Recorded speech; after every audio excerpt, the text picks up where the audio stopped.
Bonsoir à toutes et à tous et bienvenue sur BFM Lyon. Si vous nous rejoignez, Lyon Politique, comme chaque jeudi, en partenariat avec Actu Lyon et Nicolas Zogra qui nous accompagne. Bonsoir. Bonsoir Jade.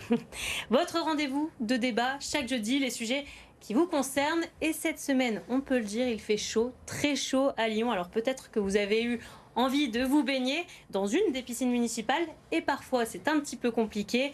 Hausse des prix, manque de piscines et de places, infrastructures vieillissantes, les piscines débordent-elles face à l'affluence?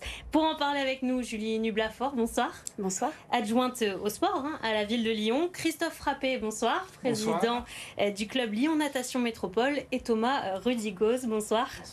Chef de file Renaissance à Lyon. Et on va commencer avec cette image. Regardez, c'est la piscine du Rhône. C'était le week-end dernier. L'image qui va bientôt arriver. Voilà.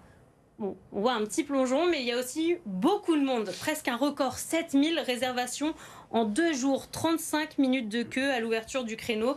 Forte affluence, c'est normal, il faut le dire. Il faisait très chaud, mais chaque année, c'est le même problème. 9 piscines au total à Lyon. Une 10e qui ouvre en 2027 dans le 8e arrondissement.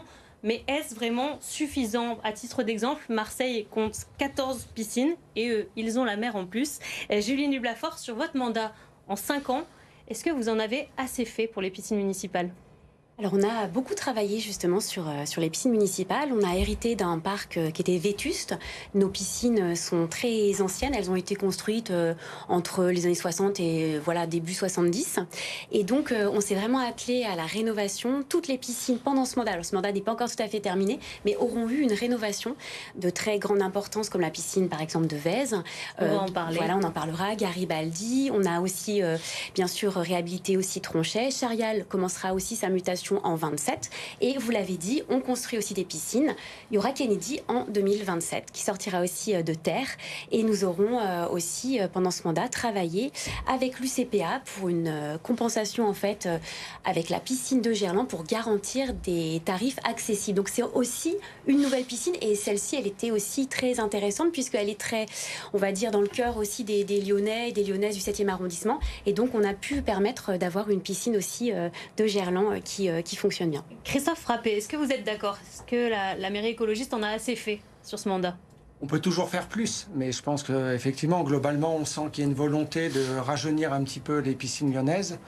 Et l'exemple type, c'est la piscine de Vèze, effectivement, qui a été réhabilitée en entier. On espère, on est impatient de pouvoir la tester la saison prochaine. On va en parler parce que c'est là que vous vous entraînez avec votre club. Mais avant, Thomas Rudigos, qu'est-ce que vous en pensez, vous, de ce bilan en 5 ans?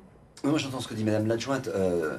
Effectivement, un parc vieillissant. Et effectivement, bon, je rappelle quand même que sous le mandat précédent, il y a eu une formidable réalisation, qui a été la piscine du Rhône, comme on dit pour les Lyonnais qui la connaissaient sous ce nom-là, la piscine de l'ancien adjoint au sport.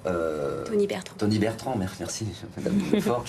Mais moi, ce qui me gêne vraiment dans cette situation où on connaît de la canicule, et on le sait, et souvent d'ailleurs le maire de Lyon rappelle aux Lyonnaises et aux Lyonnais la problématique du réchauffement climatique à juste titre. Je trouve qu'il y a une incompréhension dans sa politique. D'ailleurs, il a annoncé qu'il allait augmenter les plages horaires. Moi, j'ai cherché sur le site de la mairie, j'ai pas trouvé où ça changeait, quelles étaient les nouvelles plages horaires de nos piscines. Peut-être que vous allez pouvoir nous le dire, Madame l'adjointe. Mais par contre, on a une augmentation importante des tarifs pour les habitants. On va en parler. Est-ce qu'on peut d'abord peut-être rebondir, Madame Nublafort, sur ces plages horaires? Bien sûr, les plages horaires, elles ont été effectivement augmentées de 7h à 20h. Vous pouvez trouver une piscine ouverte en semaine et en week-end. Donc là, c'est une amplitude horaire qui est quand même très grande. La piscine du Rhône, par exemple, elle en bénéficie? La piscine du Rhône, elle en bénéficie. Les week-ends, c'est des horaires un peu différents, c'est 10h30, 20h. Mais en fait, vous trouvez donc une piscine ouverte de 7h à 20h entre la semaine et le week-end. Donc ça, c'est un grand changement. Les créneaux aussi, on a 2 créneaux maintenant depuis le Covid, qu'on avait un peu expérimenté. Il y a 2 créneaux qui sont possible dans nos piscines de 4 heures chacun, et en fait ça permet d'accueillir beaucoup plus de monde puisqu'on double en fait la capacité et la fréquentation maximale instantanée dans nos piscines en faisant ce type de changement. Alors, on parle d'horaire étendu, mais est-ce que vous ne pouvez pas anticiper la saison estivale des piscines? On regarde certaines piscines, c'est fin juin, début juillet, correspondant aux vacances scolaires. Les vagues de chaleur maintenant elles arrivent plus tôt. C'est possible ou pas d'ouvrir plus tôt les piscines dans la saison, en mode estival? Ce qu'on a pu faire, c'est que justement, contrairement à ce qui ne se faisait pas avant, c'est qu'on a pu ouvrir davantage de piscines pour l'été. Des piscines qui sont des piscines dites d'hiver, mais là vous avez par exemple Garibaldi, Tronchet, Saint-Exupéry. C'était des piscines qui n'avaient jamais été ouvertes. Donc ça offre une capacité bien sûr de bassin supplémentaire. Ça marche très bien. Et vous ne pouvez pas les ouvrir début juin? Contents. Début juin, c'est le CNTB qui est en mode vraiment. Mais c'est la seule. Elle marche aussi les autres. En fait, c'est des piscines d'hiver. Je laisse juste terminer peut-être sur la question sur en fait l'ouverture estivale. Sur l'ouverture estivale, donc on a rajouté des piscines d'hiver pour l'été, ça marche très bien. On a le CNTB qui est ouvert depuis le mois de mai, et puis on a donc Mermoz et la Duchère qui arrivent un petit peu après. Là, on a eu un souci sur Duchère, elle devait ouvrir un peu plus tôt, mais elle ouvrira que le 9 juillet, parce qu'il y avait des travaux qui ont été un petit peu plus compliqués que prévu. Mais en fait, on a 9 piscines qui seront ouvertes quand même. Donc c'est beaucoup plus qu'avant. Si je puis me permettre, c'est quand même, il y a encore quelques jours, c'est incroyable, dans une ville comme Lyon, 1,5 million d'habitants, 3e ville de France, il y avait une seule piscine de plein air qui était ouverte. Alors, vous allez me dire qu'il y avait Tony Bertrand qui avait des problèmes techniques. Ça peut arriver. Mais où je rejoins ce qui vient d'être dit, c'est que vous pourriez ouvrir, par rapport à cette problématique de la canicule, dont on est tous conscients, on sait que ça va se répéter, que ça va arriver régulièrement. Pourquoi? Il y a 2 autres piscines en plus qui sont dans des quartiers populaires, qui sont Mermoz et la Duchère, et la ville de Lyon ne les ouvre pas dès début juin. Et donc ça sera toujours ouvert en début juillet. Et là, on vit en plein milieu du mois de juin une vague de chaleur très importante, et sans avoir la possibilité, avec cette problématique de Tony Bertrand qui a eu ces problèmes techniques, c'est trouvé que il y a peu de jours, il y avait une seule piscine de plein air qui était ouverte, c'était celle de Gerland. Ah oui, bon Tony Bertrand était ouvert ce week-end. Oui, non, mais il y a quelques jours, je parle. Oui, c'est ouvert depuis très peu de temps. Non, c'est pas ouvert. Le mode estival, c'est depuis le 21 juin. Depuis le mode estival, c'était déjà en mai. En mai, elle était déjà ouverte. Il y a eu une vague de chaleur d'une semaine sans piscine d'extérieur, du coup. Une vague de chaleur. Ah ben, avec le CNTB, il a été quand même, il était ouvert. D'ailleurs, je remercie les. Jours, Madame non, pas du tout. Je remercie les. C'était dit dans la presse. Absolument pas, Monsieur Rudigos, c'est faux. Elle a justement été ouverte. Je remercie d'ailleurs les équipes, les équipes du pôle piscine, parce qu'en fait, ils ont pu réparer tout en étant ouverts. Le bassin en fait qui était en question avec la fuite qui s'est produite, lui, il a été évidemment enlevé. Mais par contre, les 2 autres bassins, la pâte aux joueurs et le bassin, étaient en fait ouvert. Donc je te remercie vraiment les équipes qui ont réussi à avoir cette ouverture pour pouvoir en fait y réparer pendant ce temps. Donc la piscine a bien été ouverte. Après, est-ce que vous prévoyez dans le futur, on verra qui sera le gestionnaire des piscines dans le futur, mais il y aura une élection municipale d'ici là, mais est-ce que vous ne pouvez pas ouvrir, est-ce que vous n'avez pas prévu d'ouvrir Mermoz et la Duchère dans des quartiers en plus populaires, qui sont extrêmement urbanisés, où il fait vraiment particulièrement chaud? Est-ce que vous ne pouvez pas ouvrir plus tôt ces piscines-là? Elles sont déjà ouvertes plus tôt qu'à l'accoutumée. Déjà, on travaille sur ce sujet, mais en fait, c'est assez facile de dire oui, vous pouvez pas ouvrir telle piscine, vous pouvez pas ouvrir telle piscine, quand en fait, on connaît pas non plus le fonctionnement des piscines. Pourquoi c'est pas possible? En fait, c'est pas possible parce que en France, on a une pénurie aussi de maîtres nageurs. Il en manque 5000. Donc du coup, on réussit chaque année et pas toutes les années à avoir le bon nombre pour pouvoir faire tourner nos piscines. Mais les piscines, c'est des endroits aussi où la sécurité est vraiment très complexe. Donc, du coup, c'est simplement un problème aussi de ressources humaines de trouver les maîtres nageurs qui soient là. Écoutez, on l'anticipe depuis plusieurs années et voyez bien qu'on ouvre, depuis qu'on est là, on a ouvert 3 piscines en plus l'été, les piscines d'hiver. Donc ça veut dire qu'on a accru notre masse salariale sur les piscines. On va avancer, on va parler également des tarifs, vous l'avez dit, la hausse des tarifs sur les entrées des piscines municipales. Plus 20% d'augmentation en moyenne sur les entrées. Le ticket, par exemple, unique passe de 3,40 € à 4 €. Des augmentations qui sont en vigueur depuis le 6 juin. Une journée en famille, ça peut revenir cher. Est-ce que se rafraîchir, finalement, devient de moins en moins accessible aujourd'hui à Lyon ? Alors pas du tout, puisqu'on a travaillé justement à garder des tarifs sociaux. Et je vous rappelle qu'au CNTB, il n'y a pas eu d'augmentation de tarifs. C'est la piscine la plus chère, tout de même à 8 € l'entrée. Elle n'a pas changé. Pour l'hiver, le prix va augmenter. Les autres piscines, en fait, on est parmi les plus bas tarifs de toute la métropole. En fait, on est à non, mais même en étant comme ça, Monsieur Rudigos, à 4 € le plein tarif, on est encore dans les plus bas. Et à 2,60 € tarif réduit, qui justement peut convenir à des publics qui en ont besoin. Nous, si vous voulez, on a vraiment voulu travailler à garder des tarifs sociaux très accessibles. Et ça, c'est important. Mais non, c'est le plein tarif. Vous augmentez de 18% à 20%. Le plein tarif, il augmente de très peu en fait, de 60 centimes. 60 centimes pour un plein tarif. Les personnes qui sont plus vulnérables ou plus fragiles ont un tarif réduit de 2,60. Sur Gerland, on a travaillé aussi pour que le tarif social soit à 3 €. En fait, on a maintenu justement une vraie accessibilité. C'est vraiment ce qu'on voulait défendre. Pourquoi ces hausses alors? Est-ce qu'il l'argent qui manque quelque part? Est-ce que c'est pour faire plus d'investissements? Pourquoi vous avez décidé la hausse de ces tarifs?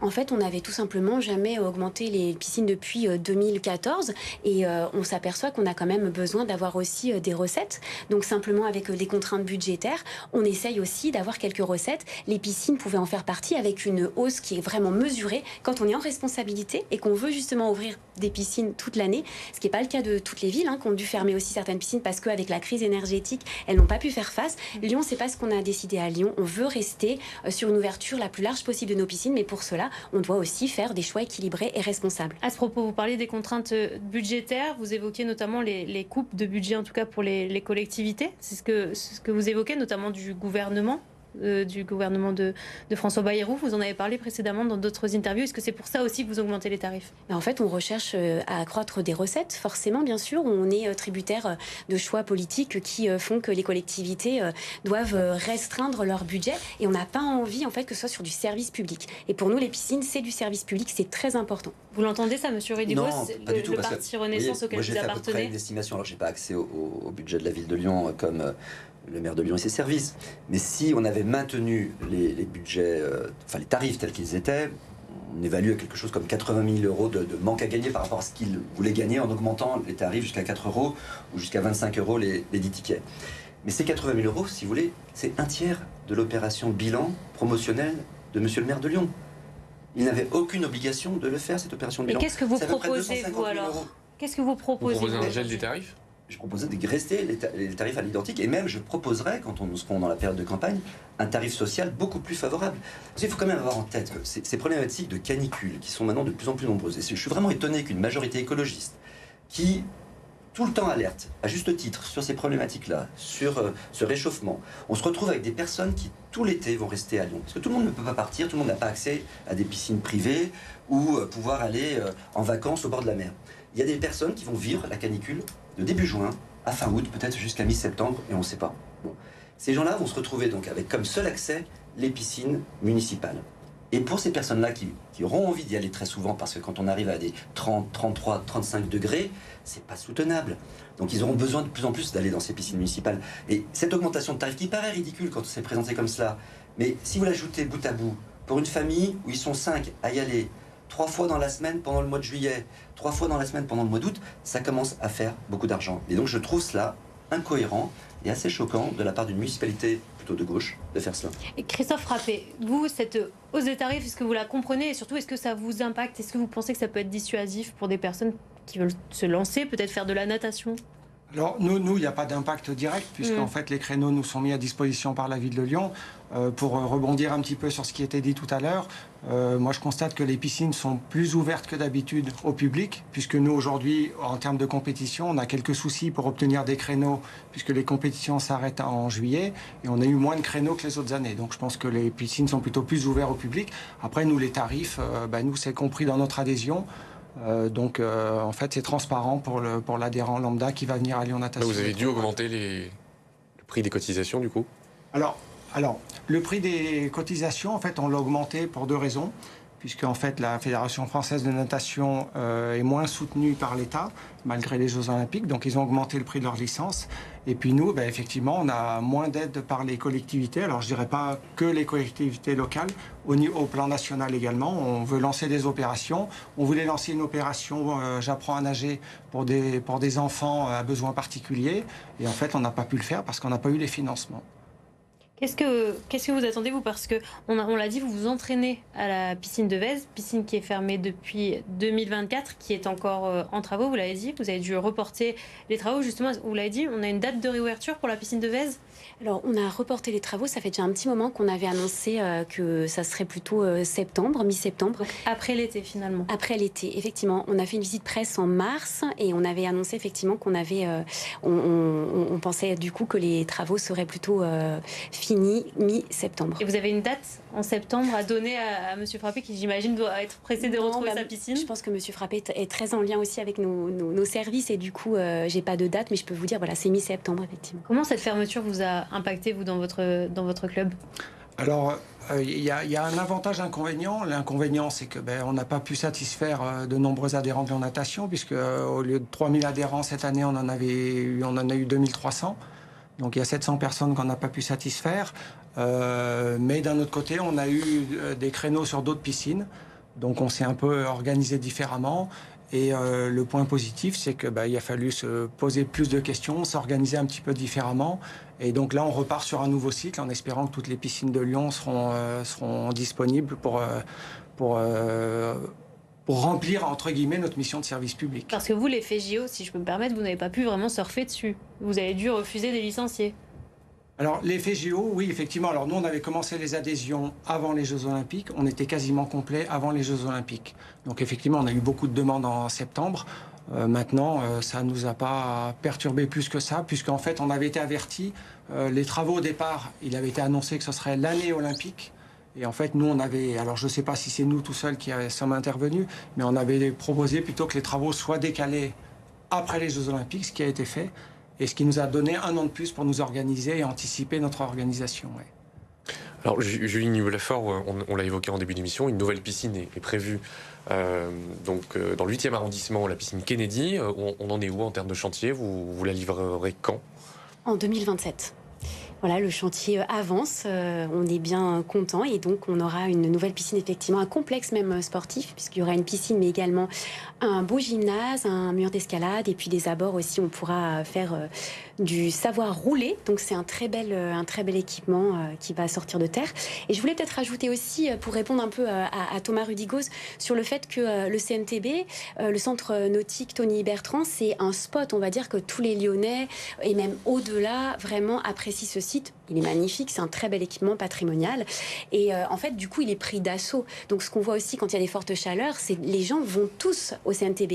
On arrive à faire rentrer 1800 personnes, 4000 personnes à la journée au CNTB, c'est la plus grosse affluence en termes de piscine. Et j'avais un message à faire passer, c'est que donc il est pris d'assaut alors que d'autres piscines ne le sont pas justement. Donc si vous ne voulez pas attendre, parce que c'est toujours embêtant d'attendre évidemment, même si à la piscine au centre nautique Tony Bertrand, avec les réservations, on arrive à rentrer entre 20 et 30 minutes. Si on est avant l'ouverture, oui, on va attendre beaucoup plus longtemps. Si on anticipe l'ouverture, là on peut aller, c'est ce qu'on voyait souvent sur les files d'attente, ça peut aller à 1 heure parce qu'on est venu en avance, mais sinon c'est 20 à 30 minutes. Et du coup, on a d'autres piscines, par exemple Gerland, ou d'autres piscines qui vont ouvrir ce week-end, qui ne sont pas du tout, qui n'ont pas cette forte affluence. Donc si vous ne voulez pas attendre, moi je vous conseille d'aller découvrir aussi d'autres piscines pour pouvoir vous baigner peut-être plus rapidement. Vous invitez les Lyonnais à changer de piscine et à varier. À varier, exactement. À découvrir d'autres patrimoines de la ville de Lyon. Donc, nouvelle piscine dans le 8e en 2027. Est-ce que vous allez proposer d'autres piscines, d'autres chantiers de piscine, là, dans la campagne qui arrive, puisqu'on l'a dit, Lyon manque de piscine aujourd'hui? Alors, Lyon manque de piscine. Là, c'est un constat qu'on peut tous faire autour de la table. Et je pense que notre président de Lyonnat le dira aussi. En fait, c'est un problème national. Toutes les villes, vous avez cité Marseille. En fait, Marseille, ils sont très, très mal lotis aussi en termes de piscine. Mais Lyon, il y a de encore gros pire problèmes. Lyon, on peut toujours trouver encore pire, malheureusement, mais c'est malheureux. Enfin, moi, je défends vraiment le savoir nager. Pourquoi? Parce qu'en fait, le savoir nager, c'est la prévention des noyades. Mais est-ce que vous allez proposer un autre projet de piscine dans le mandat à venir? On a déjà proposé beaucoup de choses. Je ne sais pas si vous vous rendez compte, mais ça fait 50 ans qu'il n'y a pas eu de piscine construite à Lyon. 50 ans. Je ne sais pas ce que vous faisiez aussi, Monsieur Rudigoz, quand vous étiez en 2000. Mais c'est pas une nouvelle piscine. Mais oui, ça a été complètement transformé. C'est pas une nouvelle piscine.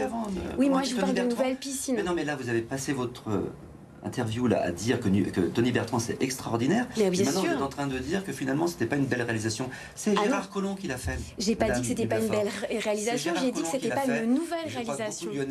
Était très fier de la réalisation de Tony Bertrand. Mais bien sûr, beaucoup de Lyonnais le sont. C'est pas comme ça la réalisation de vos prédécesseurs. C'est un peu facile, je trouve. Je crois que là, votre remarque, elle est un petit peu déplacée. Je dis au contraire qu'elle est très belle cette piscine, mais c'est pas une nouvelle piscine. Nous créons une nouvelle piscine. On transforme une telle piscine qui a coûté quand même. Bon, on joue sur les mots. Je suis désolé. C'est pas une. Vous n'aurez créé qu'une piscine et elle n'est même pas livrée encore. Alors, je pense que Alors, on n'a pas créé qu'une piscine, puisqu'on a aussi la piscine de Gerland. La piscine de Gerland. En fait, on a réussi à faire en sorte qu'elle puisse voir le jour et qu'elle ait des... On va laisser peut-être répondre. Et qu'elle ait des tarifs accessibles. Et cette piscine, elle propose même un nouveau bassin. Donc, pas du tout. Écoutez, c'est nous qui avons discuté avec le Loup. On a même investi dans cette piscine, la région aussi. Pas du tout. Mais bon, ça, je vous laisse ce mot-là. Sachant que très bien. Le chantier était essentiellement financé par Gilles Evans et par le Loup. Bien sûr, oui, non, mais bien sûr, mais c'est juste que nous, on a pu garantir des tarifs accessibles. 3 € pour entrer dans cette piscine. Si on l'avait pas fait, c'était 12 € l'entrée. Donc, vous ne proposerez pas d'autres piscines ou une autre piscine au mandat suivant? Je peux vous parler peut-être aussi des travaux qui vont avoir lieu sur Charial, qui va aussi vraiment améliorer le confort pour cette piscine. Et puis, on a évidemment la baignade naturelle dans la Darse, qui va offrir aussi une baignade encadrée, sécurisée aux Lyonnais, aux Lyonnaises. Ça, c'est aussi quelque chose qui est important. Alors, en 2023, vous avez renoncé aux piscines éphémères dans le parc de la Tête d'Or, le parc de Gerland. Est-ce qu'aujourd'hui, avec le recul, vous ne regrettez pas de ne plus offrir, par exemple cet été, ce type de service, ce type de... Pas du tout, parce qu'en fait, on a remplacé ces piscines éphémères qui avaient un coût quand même certain et qui en plus on devait tout le temps les remonter par du pérenne et par de l'accessibilité, plutôt de la proximité avec des piscines comme Tronchet, comme Garibaldi et Saint-Exupéry. Saint-Exupéry, les Croix-Roussiens demandaient leur ouverture, je pense, depuis les années 80. Ça n'avait jamais été ouvert l'été. Dans des piscines couvertes. Les piscines d'hiver qui sont en mode... Oui, tout à fait. L'été, c'est moins attractif qu'une piscine... Et puis, je peux aussi vous parler d'Aquavert, puisque j'ai participé au projet. Pareil, un projet qui s'enlisait. Ça faisait 10 ans qu'il n'avait pas été fait. Et donc, du coup, ça y est, elle est sortie. Il y a une démolition-reconstruction d'une piscine qui est magnifique et qui, elle, propose aussi une configuration été. Idem pour le... oui, parce qu'Aquavert, pareil. Mais moi, je ne veux pas rentrer dans une polémique avec Mme Nublafor, mais elle défend son bilan, c'est normal. Mais pareil, Aquavert, je me rappelle quand même de Yann Cuchera qui a porté ce projet à bout de bras pour que ça aboutisse avec d'autres collectivités, parce que vous savez, il n'y a pas que la ville de Lyon, enfin vous le savez très bien, il y a d'autres collectivités de l'Ouest lyonnais, et ça a été initié pareil. Alors c'est normal, le temps politique est toujours très long, donc vous pouvez bénéficier d'avoir réalisé cela pendant votre mandat, et c'est très bien, mais ça a été initié par vos prédécesseurs, il faut le rappeler. Thomas Rudigoz est en pleine campagne, et du coup ça lui fait dire que... ça lui fait dire, mais là en fait... Là, je parle vraiment de l'accessibilité à la nage, à la natation. Je participe au projet d'Aquavert et en fait, ça avait complètement capoté depuis des années. Là, on a pu le mettre en place et c'est un vrai confort pour les usagers.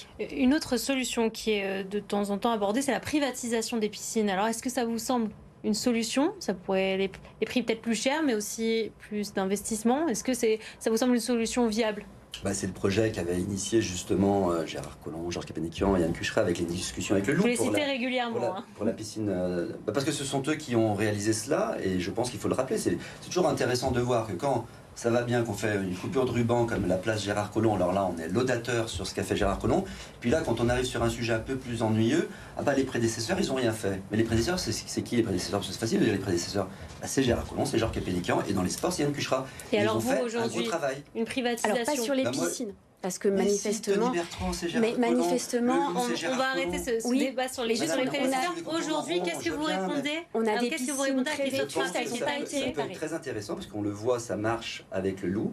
Avec l'UCPA, ça fonctionne très bien. D'ailleurs, ils ont des horaires plus importants que ceux de la ville de Lyon. D'ailleurs, je vous encourage, Madame l'adjointe, à porter, c'est vrai que vous avez étendu les plages horaires, mais allez jusqu'à 21h.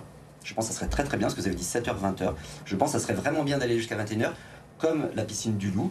Et ça, ce sont donc des choses qui sont faites grâce à un partenariat, j'ai envie de dire public-privé. Oui, moi je ne suis pas opposé, bien sûr. Et vous, Julie Nublafor? Moi, je trouve que dans une moindre mesure, il faut utiliser ce partenariat parce qu'en fait, on a vu aussi Vermarin qui pouvait fermer des piscines du jour au lendemain. En fait, rien ne garantit quand la puissance publique n'est pas là.